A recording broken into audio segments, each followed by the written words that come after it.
In the chilling theater of the courtroom, Sofia Martinez wore a smile as impenetrable as armor, a silent testament to her belief that she was above consequence.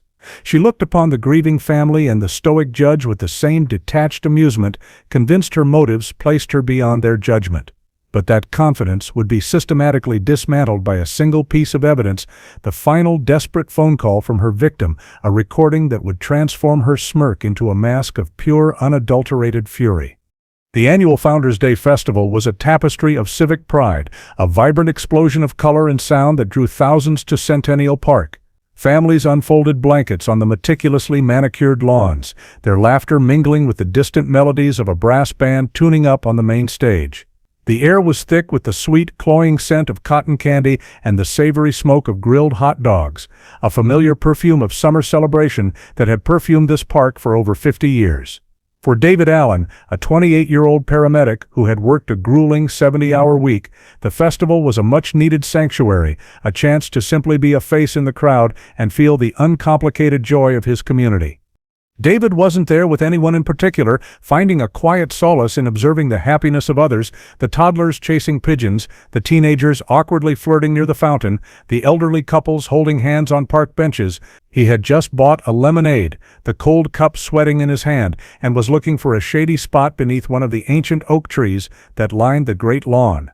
It was in this moment of perfect, unassuming peace that the world fractured into chaos, a concussive blast ripping through the idyllic scene with unimaginable violence. The sound was not merely loud, it was a physical force that knocked him from his feet, the air suddenly tasting of acrid smoke and something metallic and hot. Sofia Martinez watched the pandemonium from a rooftop 2 blocks away, a pair of high-powered binoculars pressed firmly to her eyes. She felt no thrill, no fear, and certainly no remorse. What she experienced was a profound sense of rightness, a cold and clean conviction that this act was a necessary strike against a society she viewed as corrupt and complacent. The screams of the injured and the terrified were, to her, the static of a dying system, the inevitable sound of a world being corrected according to her own twisted ideology. Her brother, Lucas, stood beside her, his face pale and slick with sweat, but Sofia's hand was steady, her breathing even, her heart beating with the slow, rhythmic certainty of a predator that had just successfully brought down its prey. This was not an act of passion or a crime of opportunity, it was a meticulously planned statement, the culmination of 2 years spent steeping in the toxic rhetoric of online forums and radical manifestos. David Allen was not a target. He was a symbol, a random and unfortunate component of the message she was sending. As the first wave of sirens wailed in the distance, cutting through the symphony of suffering she had composed, Sofia lowered her binoculars, a faint, almost imperceptible smile touching her lips as she surveyed the destruction she had wrought upon a beautiful summer afternoon. The aftermath in the park was a scene of surreal horror, a landscape of overturned picnic baskets, abandoned strollers, and the scattered, brightly colored debris of a celebration violently interrupted. First responders, many of whom knew David Allen personally, moved with a desperate urgency, their faces grim masks of professional focus as they triaged the wounded and navigated the emotional wreckage. David, despite his own grievous injuries, had tried to help, his paramedic training kicking in instinctively even as his own life was draining away. He had managed to crawl toward a young girl who was crying, her leg trapped beneath a collapsed vendor cart, attempting to reassure her with his fading voice. It was another paramedic, a friend named Mark, who found him, recognizing his uniform trousers beneath the dust and debris. He knelt beside David, his hands working feverishly to stop the bleeding, but he knew from the moment he saw his friend's ashen face and vacant eyes that it was too late. David's final act was one of service, a testament to the man he had been his entire life. A helper, a protector, a beacon of calm in the storm. He had died as he had lived, reaching out to someone in need, his life extinguished not by a person who knew or hated him, but by the abstract, ideological fury of a stranger watching from a rooftop. In the hours that followed, investigators began the painstaking process of piecing together the events of that afternoon. They discovered the bomb had been hidden in a public waste receptacle near the main lawn, a location chosen for its proximity to the largest concentration of people. It was a device constructed with a cruel and indiscriminate logic, packed with nails and ball bearings, designed to inflict maximum carnage and to turn a place of joy into a killing field. The attack was impersonal, yet deeply intimate in its impact, shattering families and leaving a permanent scar on the heart of a city that had, until that day, believed itself to be safe from such calculated evil. The park, which had been a symbol of community and togetherness just that morning, became a sprawling, silent crime scene under the cold glare of portable floodlights. Each piece of evidence, a child's lost shoe, a shredded festival banner, a fragment of the explosive device, was carefully collected, a somber artifact in a museum of sudden loss. And as the city mourned, the investigation zeroed in on the digital whispers and boasts that would eventually lead them to the quiet apartment of Sofia Martinez, a woman who believed she had just fired the opening shot in a war only she understood. She sat at her computer, reading the initial news reports with a clinical detachment, utterly disconnected from the human cost of her abstract cause. The raid on Sofia Martinez's apartment was executed with quiet, overwhelming force just 38 hours after the bombing.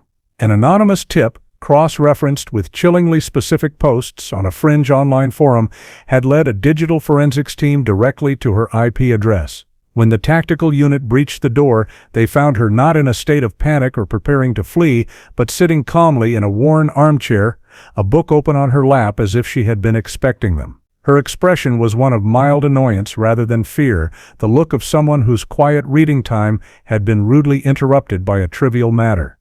The arresting officers were struck by her profound lack of reaction. There was no resistance, no denial, just a cold and unnerving compliance. She placed a bookmark in her book, set it carefully on the side table, and stood to be handcuffed, her movements deliberate and unhurried. As they led her down the hallway of her apartment building, past the startled and fearful faces of her neighbors, Sofia held her head high, her gaze sweeping over them with a look of disdain. She saw them not as people but as part of the complacent herd she had sought to terrorize, and their fear was, to her, a confirmation of her success. In the interrogation room, under the flat, unforgiving hum of fluorescent lights, Sofia's composure transformed into something far more sinister. She sat across from two seasoned detectives, her cuffed hands resting on the metal table, and regarded them with an air of intellectual superiority. For the first 20 minutes, she refused to speak, answering their questions with only a contemptuous silence. Then, when Detective Miller made a passing reference to the senselessness of the attack, something inside her snapped, and the dam of her self-control broke, releasing a torrent of vitriolic justification. "Senseless," she spat, the word dripping with scorn. "It was the only thing that makes sense in a world gone insane, a world that you and your pathetic laws are designed to protect."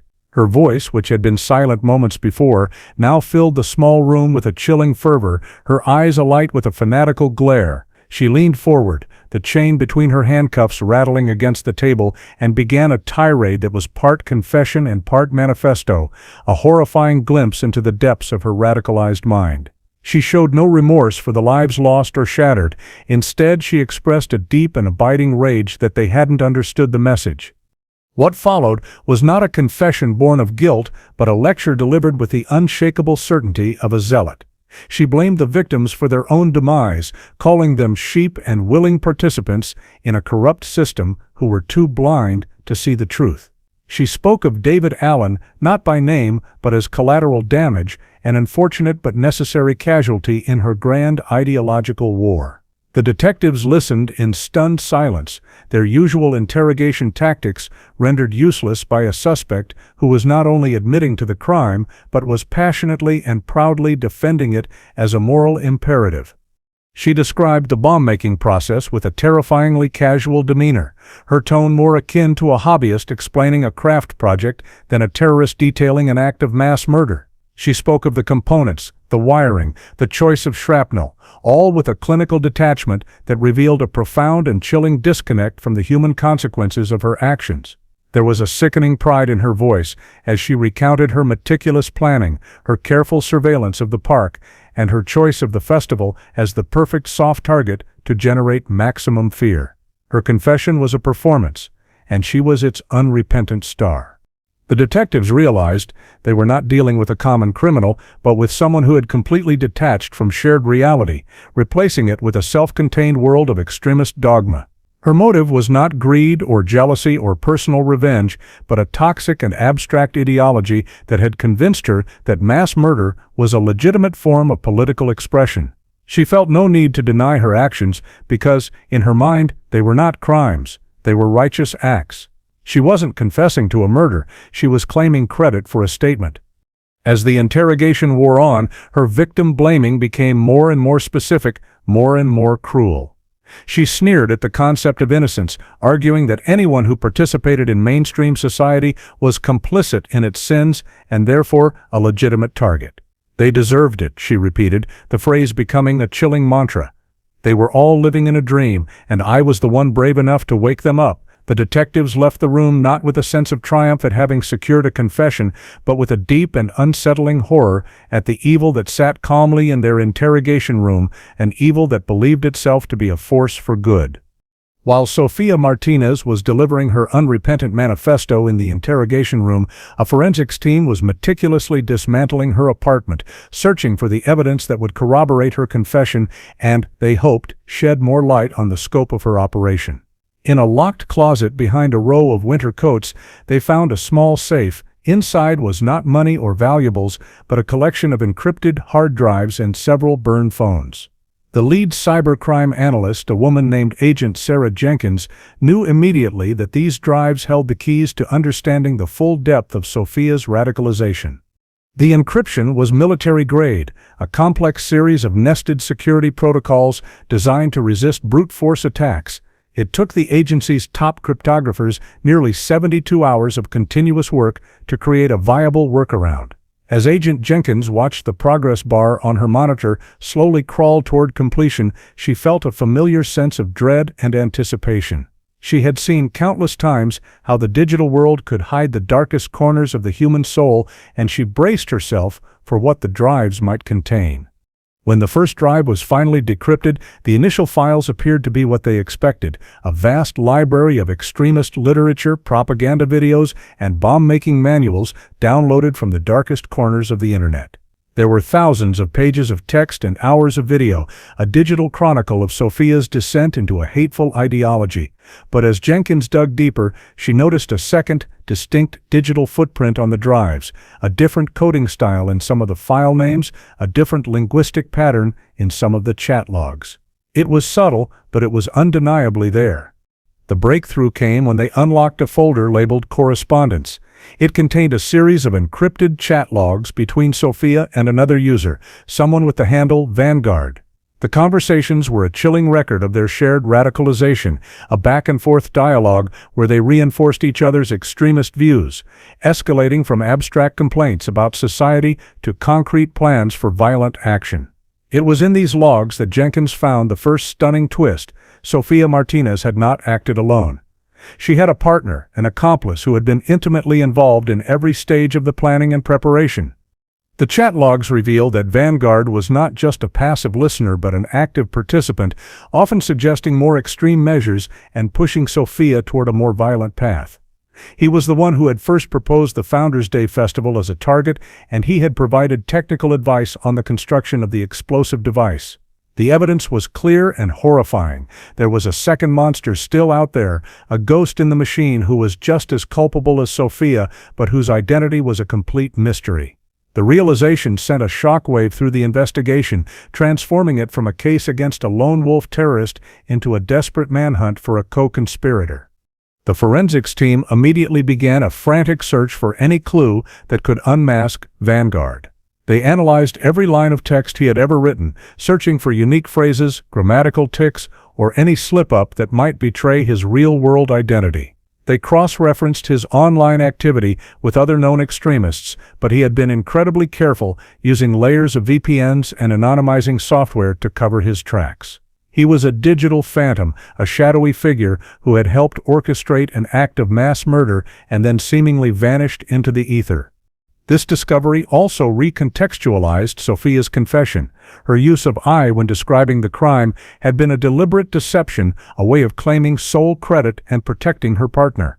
Her arrogance was not just that of a zealot, but of someone who believed she was part of a larger movement, a two-person vanguard of a revolution. The investigators now understood that her silence about an accomplice was not an oversight. It was a calculated act of loyalty to their shared cause, and they feared what this second unknown terrorist might be planning to do next. The manhunt for Vanguard became the top priority for the Joint Task Force. They knew that as long as he was free, the city was not safe. The forensic evidence from the bomb site was re-examined, searching for any trace of DNA or a fingerprint that didn't belong to Sophia. The case had suddenly become infinitely more complex and dangerous. They were no longer just building a case against the woman in their custody.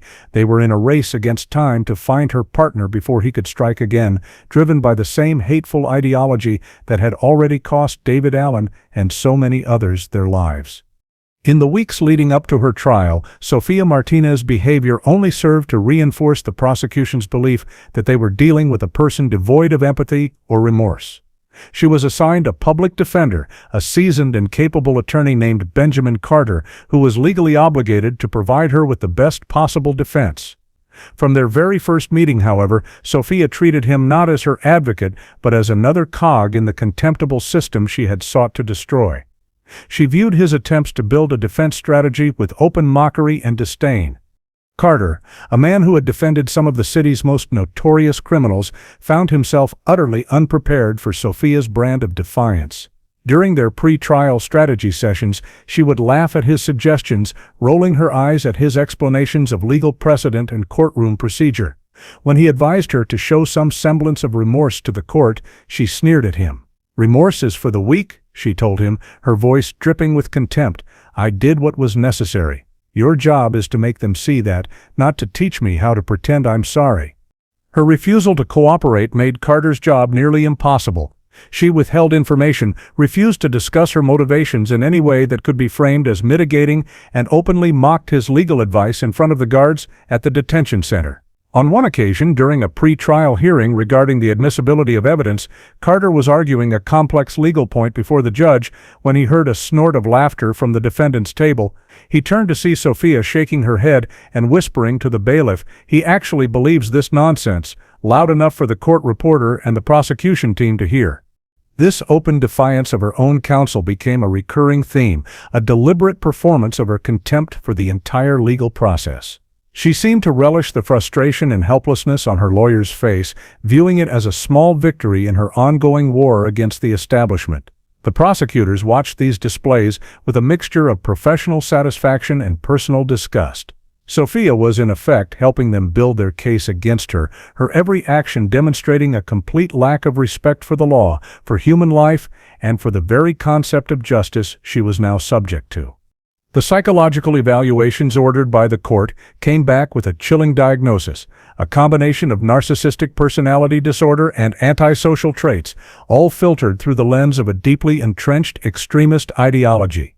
The court-appointed psychiatrist noted that she displayed a complete inability to process or simulate empathy, and that her belief in her own intellectual and moral superiority was absolute and unshakable. She saw the trial not as a process to determine her guilt, but as a platform to broadcast her message, and her lawyer was merely an inconvenient and incompetent stagehand.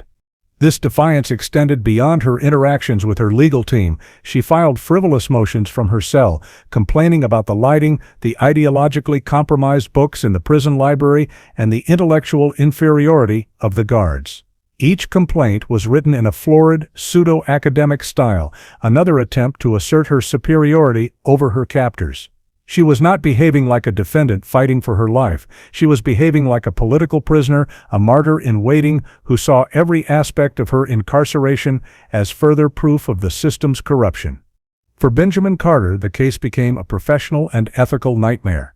He was bound by his duty to defend a client who was actively sabotaging her own defense, a client who seemed to want the harshest possible sentence as a way to validate her own sense of martyrdom. He would sit with her for hours, patiently explaining the dire consequences of her actions, only to be met with a condescending smirk. "Don't you worry about me, Mr. Carter," she told him during one particularly trying session. "History will absolve me. It's you and everyone else in that courtroom who will be judged." Her behavior was a calculated mask, but it was not a mask of remorse. It was a mask of unshakable, fanatical conviction. She was demonstrating to the world, and to her hidden accomplice, that she had not been broken, that her spirit remained defiant. But in the cold, analytical view of the prosecution, this mask of defiance was the most damning evidence of all, for it revealed a heart so hardened by hate that it was incapable of recognizing the profound and irreversible human suffering it had caused. The first day of the trial of Sofia Martinez was a somber affair, the courtroom packed with journalists, members of the public, and the grieving families of the victims. A heavy silence hung in the air, thick with anticipation and sorrow. Sofia was led to the defendant's table, dressed in a plain gray pantsuit, her face a mask of serene indifference. She surveyed the gallery with a cool, detached gaze, her eyes briefly lingering on the tear-streaked faces of the victims' families, without a flicker of emotion before settling on the judge with a look of faint amusement. The prosecution, led by Assistant District Attorney Eleanor Vance, had decided on a bold and devastating strategy to open their case. After the jury was seated and the initial formalities were concluded, Vance walked slowly to the center of the courtroom, the silence so profound that the click of her heels on the marble floor echoed through the room. "Your Honor, members of the jury," she began, her voice steady and clear, "before I lay out the evidence in this case, I want you to hear something. I want you to hear the last moments of David Allen's life." A wave of murmurs swept through the gallery, and Benjamin Carter, Sofia's lawyer, shot to his feet to object, but the judge waved him down. "The evidence has been deemed admissible, Mr. Carter. Proceed, Miss Vance." Vance nodded to a technician, and a moment later the courtroom was filled with the sound of static, followed by the panicked, breathless voice of a 911 operator. Then another voice cut through the static, a voice that was weak, ragged, and struggling for air. It was David Allen calling from the chaos of Centennial Park. The audio was raw and terrifyingly immediate. "There's been an explosion," David gasped, his words interspersed with ragged coughs. "Centennial Park. A lot of people are hurt." "I'm a paramedic. I'm trying to help." The sound of screaming and crying could be heard in the background, a chaotic symphony of pain and fear. The 911 operator tried to keep him on the line, to get more information, but David's voice was fading, his breathing growing more shallow. The jurors leaned forward, their faces etched with horror and pity, their eyes fixed on the speakers as if they could somehow will him to survive. Then David's voice changed. It was no longer the voice of a paramedic, but the voice of a son. "Mom," he whispered, the word barely audible over the background noise. "Tell my mom. Tell her I love her." There was a long, terrible pause, filled only with the sound of his labored breathing. The operator's voice was gentle now, pleading with him to stay on the line, to keep talking. "Sir? Can you hear me, sir?" But there was no reply. The last sound on the recording was a soft, final exhalation, a sound that was so quiet yet so deafeningly final that it seemed to suck all the air out of the room. When the recording ended, the courtroom was plunged back into a profound and heavy silence. Several of the jurors were openly weeping, their hands covering their mouths. In the gallery, David Allen's mother let out a strangled sob, a sound of pure primal grief that pierced the heart of everyone who heard it. All eyes in the courtroom, from the jurors to the judge, were now fixed on Sofia Martinez, watching for any reaction, any sign of humanity, any crack in her armor of indifference. And that is when she did it. As the raw, unprocessed grief of a mother washed over the courtroom, Sofia Martinez smiled. It was not a large smile, but a small, tight, condescending smirk, a look of utter and complete contempt. She glanced at the weeping mother, then at the horrified jury, and then back at the judge, and the smirk remained, a silent, sickening declaration that their pain meant nothing to her, that their tears were a source of private amusement. It was a moment of such profound and naked evil that a gasp went through the gallery. In that single horrifying moment, Sofia Martinez sealed her own fate. Her smile in the face of such devastating and visceral proof of her cruelty was more damning than any piece of physical evidence. It was a confession of her soul. The prosecutors had not just played a 911 call, they had conducted a live, real-time psychological experiment, and the defendant had failed in the most spectacular and inhuman way possible. The trial had just begun, but for many in that room, the verdict had already been delivered. The image of that smirk would be seared into the memory of every juror, every family member, every person who witnessed it. It was the face of unrepentant evil, a face that looked upon human suffering and felt nothing but a cold and satisfying sense of superiority. The final call of the victim had filled the room with horror, but it was the silent, smiling response of his killer that had truly revealed the monster sitting at the defendant's table. In the days that followed the devastating opening statement, the prosecution methodically built their case, brick by evidentiary brick.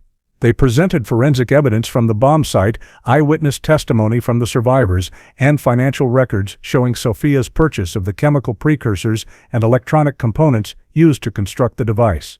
Yet, while the evidence tying her to the act of the bombing was overwhelming, ADA Eleanor Vance knew she had to do more. She had to show the jury the why. She had to pull back the curtain and expose the toxic ideology that had transformed a seemingly ordinary woman into a mass murderer. The key to this was the digital evidence recovered from the encrypted hard drives found in Sophia's apartment. Agent Sarah Jenkins, the cybercrime analyst who had discovered the existence of the accomplice Vanguard, was called to the stand. Her testimony was the pivot point of the trial, the moment the jury would be taken on a guided tour of the dark digital world that Sophia Martinez and her partner inhabited. Jenkins was a calm and professional witness, her testimony clear and precise as she explained the complex process of decrypting the drives. Vance began by asking Jenkins to describe the contents of a folder labeled Research. Jenkins explained that it contained thousands of files, including articles, manifestos, and instructional videos, all related to a specific violent extremist ideology. The ideology was centered on the belief that modern society was irredeemably corrupt and that acts of terror were necessary to awaken the public and trigger a societal collapse. The jury listened, their expressions grim, as Jenkins read the titles of some of the documents aloud, each one more hateful and nihilistic than the last.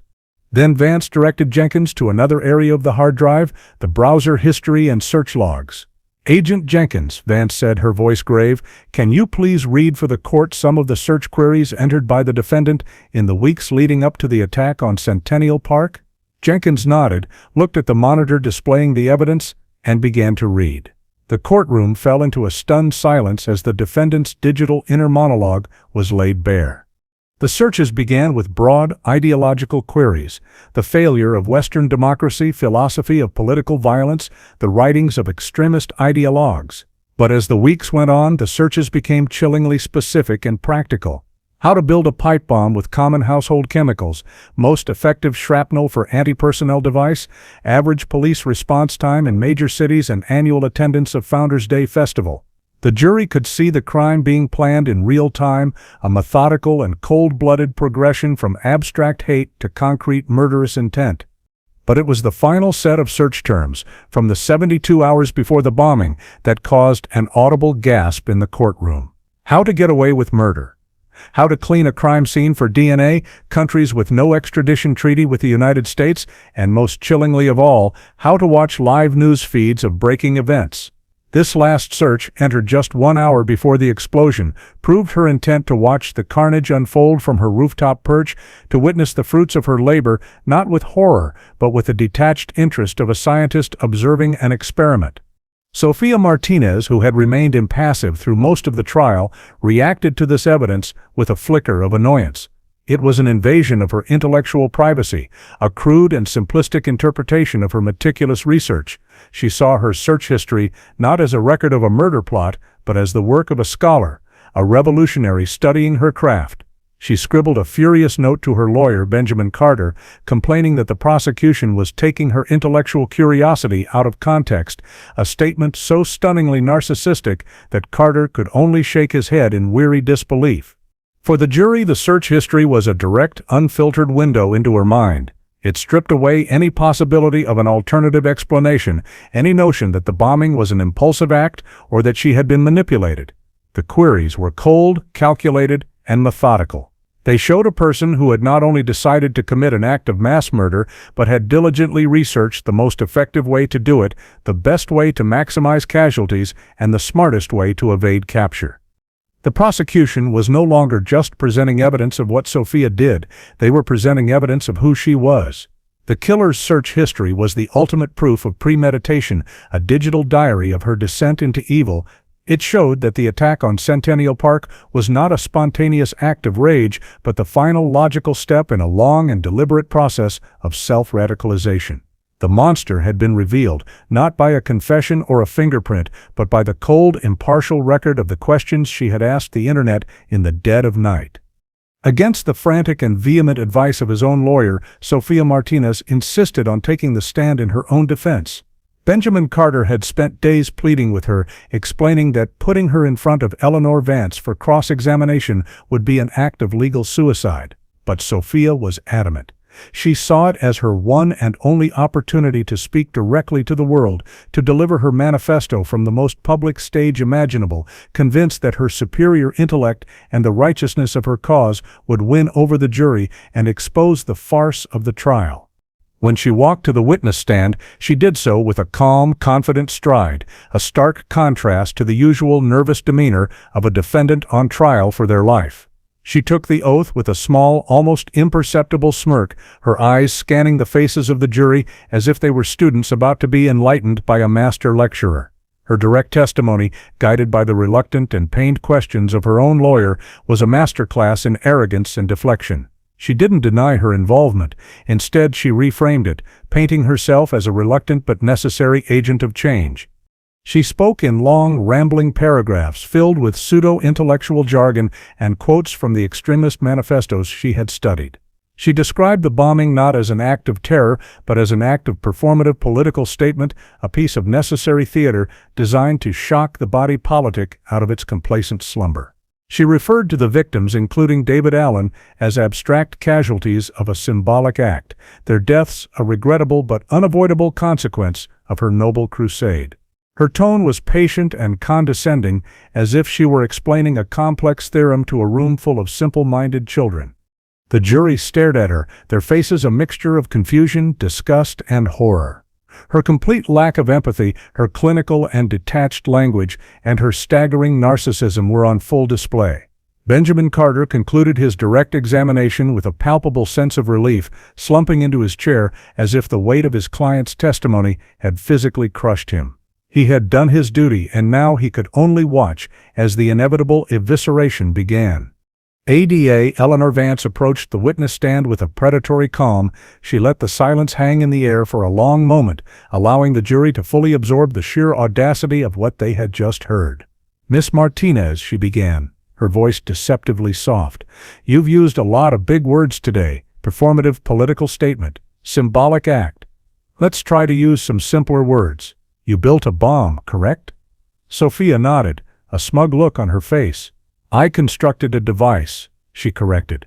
"A device to transmit a message." Vance's cross-examination was a surgical masterpiece.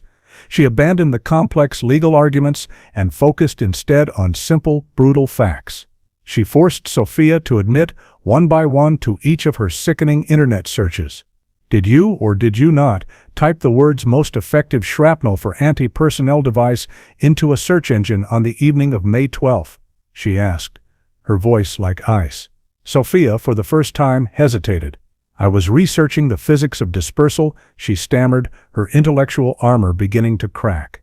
"It was a theoretical inquiry."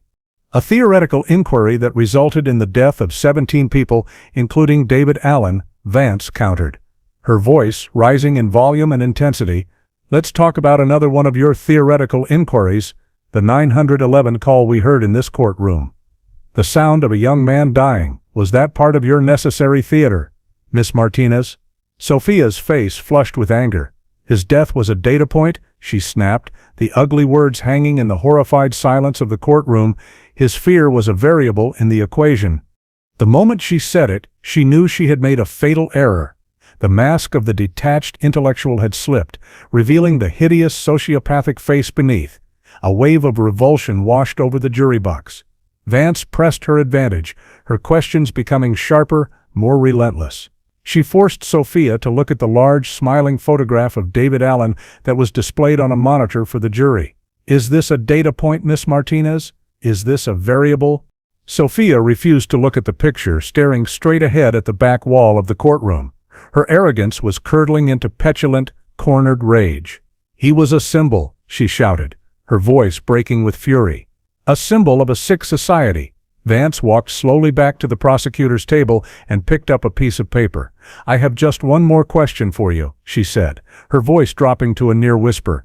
"When you typed 'how to get away with murders' into your computer just 2 days before you murdered 17 people, was that also for your research?" The question hung in the air, a perfect and inescapable trap. Sophia Martinez opened her mouth to answer, but no words came out. Her entire defense, her entire persona as a righteous revolutionary, had been systematically dismantled and exposed for what it was, the pathetic and self-aggrandizing justification of a common sadistic killer. Her staggering arrogance, the very thing that had compelled her to take the stand, had become the instrument of her own destruction, her own words, the final, irrefutable proof of her guilt. The victim impact statements marked the final phase of the trial before sentencing deliberations. One by one, family members of the 17 people murdered in the bombing took the stand to speak of their loss, their voices cracking with a grief that was still raw and overwhelming. They spoke of stolen futures, of empty chairs at the dinner table, of the gaping holes that had been ripped in the fabric of their families. Throughout it all, Sophia Martinez sat at the defense table, motionless and impassive, her face a blank canvas of indifference. The final statement was to be delivered by George Allen, David Allen's 82-year-old father. He was a small, frail man, his hands trembling as he was helped to the witness stand by a bailiff. He wore an old, simple suit, and in his hand he clutched a worn, faded photograph of his son. When he reached the stand, he did not look at the judge or the jury. He turned his body slightly, his watery blue eyes fixing directly on Sophia Martinez. He stood in silence for a long time, simply looking at her, his gaze filled not with hatred but with a profound and bottomless sense of bewilderment.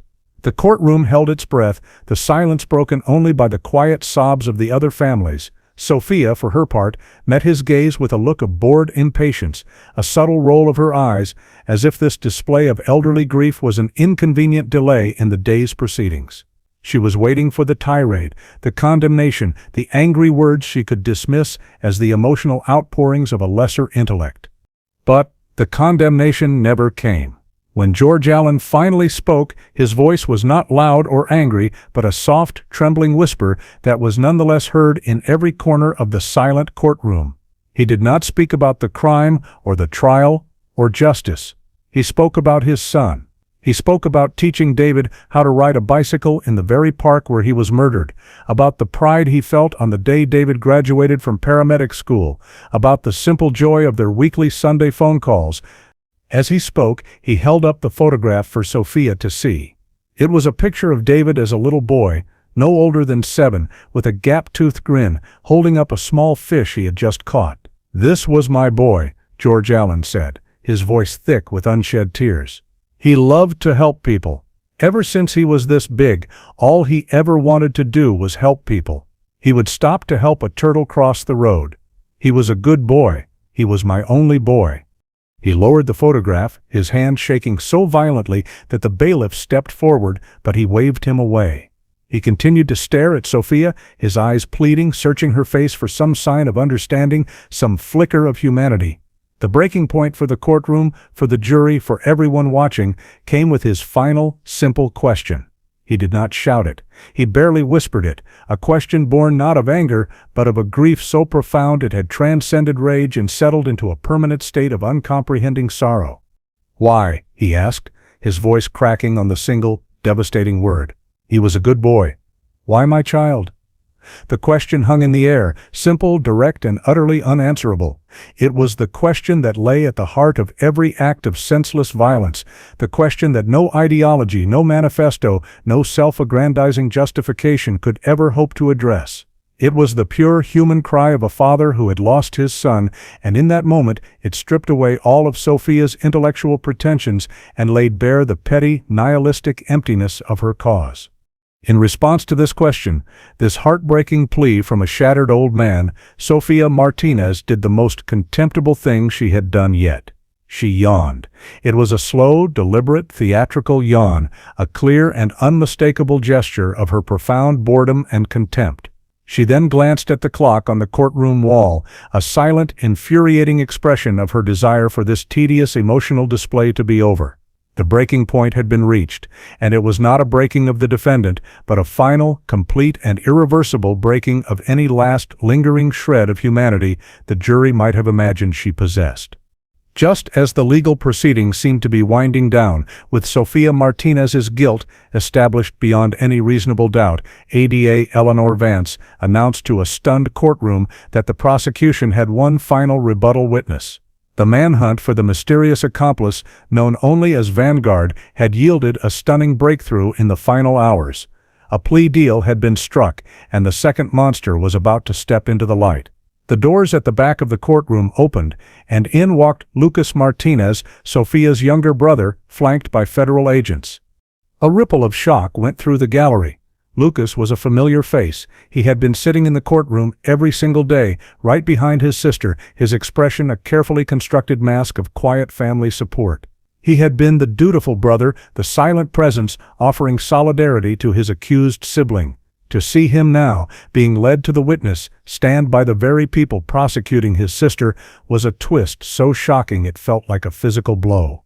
Sofia's face, for the first time in the entire trial, registered an emotion other than contempt, pure, unadulterated shock, quickly followed by the dawning horror of betrayal. Lucas Martinez took the stand, his hands trembling, his eyes avoiding his sister's venomous glare. Under the gentle but firm questioning of Eleanor Vance, he began to unravel the full, horrifying story of their shared descent into extremism. He confessed that he was Vanguard, the shadowy digital accomplice who had encouraged and aided his sister at every turn.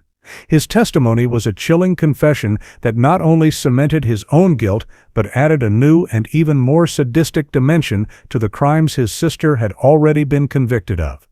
He revealed that the bombing of Centennial Park was not their original plan.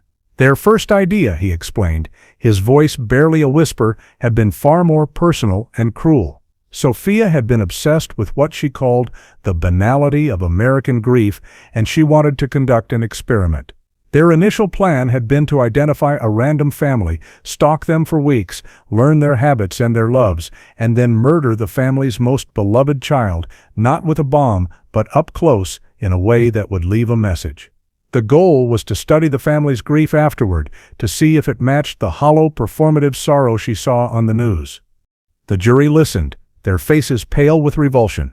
Lucas explained that he was the one who had talked her out of this initial plan, not out of any moral objection, but because he felt it was too small and insufficiently impactful. It was he, Vanguard, who had pushed for a larger attack, an act of mass casualty that would send a bigger message. He had guided her from the idea of a single, sadistic murder to the idea of a full-blown terrorist attack. The bombing of Centennial Park, he confessed, was actually the more humane of their two options.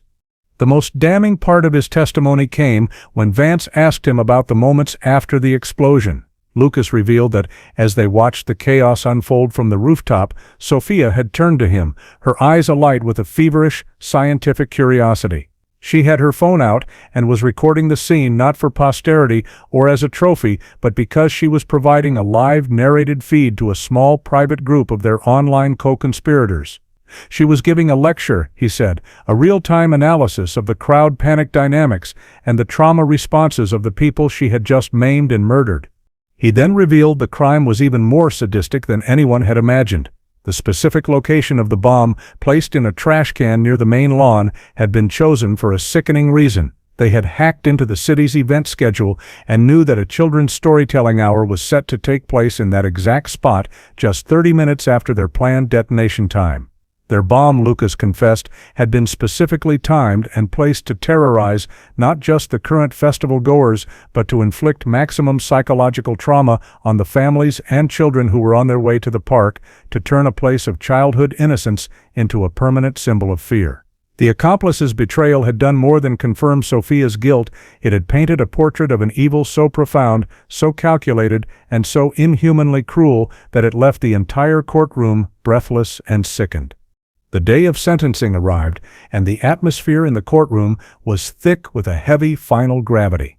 There was no question of the outcome. A guilty verdict had been rendered on all counts, including 17 charges of first-degree murder. The only question that remained was how Judge Harrison, a man known for his stoicism and judicial restraint, would close this chapter of unimaginable horror.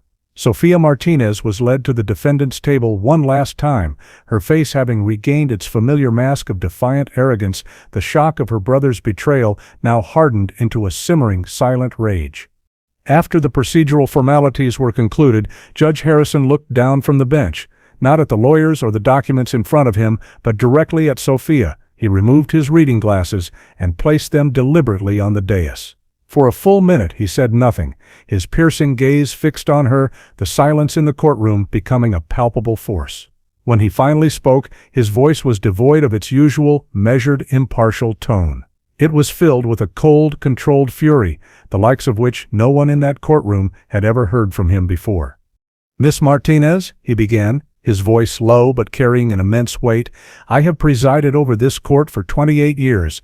In that time, I have seen the worst of what human beings are capable of. I have looked into the eyes of killers, monsters, and men without souls, but I have never until this day been confronted with a vacuum. A being of such profound moral and emotional emptiness that to call you human would be an insult to the species." He paused, letting the words hang in the air like a death sentence in themselves. "You speak of ideology, of politics, of sending a message," the judge continued, his voice rising with a righteous anger that seemed to shake the very foundations of the courtroom. "But you have no ideology. You have a pathology. You have cloaked your pathetic, narcissistic desire to feel important in the borrowed language of revolution. You are not a soldier. You are not a revolutionary. You are a parasite who fed on the attention your evil could bring you, and you built your throne on a pile of 17 innocent bodies, including that of David Allen, a man whose single act of service in his final moments showed more character than you have displayed in your entire miserable life." The judge leaned forward, his knuckles white as he gripped the edge of the bench. "You smiled at this court. You smirked at a grieving mother. You yawned at the pain of a heartbroken father. You sought to use this courtroom as a stage for your vile performance, but you failed. We will not be your audience. Your manifesto will not be read into the record. Your message will not be heard. The only thing that will be remembered of you is this: you are a murderer of children, a coward who hid behind a disgusting philosophy to justify her own bottomless appetite for cruelty." His fury was a cleansing fire, a verbal condemnation so absolute that it seemed to be speaking for every person in the room, for the entire city. "You wanted to send a message, Miss Martinez. Very well, let me send one to you." He stood up, a towering figure of judicial authority, his face a mask of cold, hard justice. "It is the sentence of this court, for each of the 17 counts of murder in the first degree, that you shall be imprisoned for the rest of your natural life without the possibility of parole. These sentences are to be served consecutively, one for each life you stole." He then delivered the final, crushing blow. "Furthermore, it is the order of this court that your name be stricken from any public memorial or record related to this event. When the history of this tragedy is written, you will be referred to only as the defendant. Your wish for infamy will be denied. You will be forgotten." As the bailiffs moved to take her away, Sophia's arrogant facade finally shattered, and she erupted in a scream of pure, unadulterated rage, not at the sentence, but at the final, crushing judgment of being rendered irrelevant.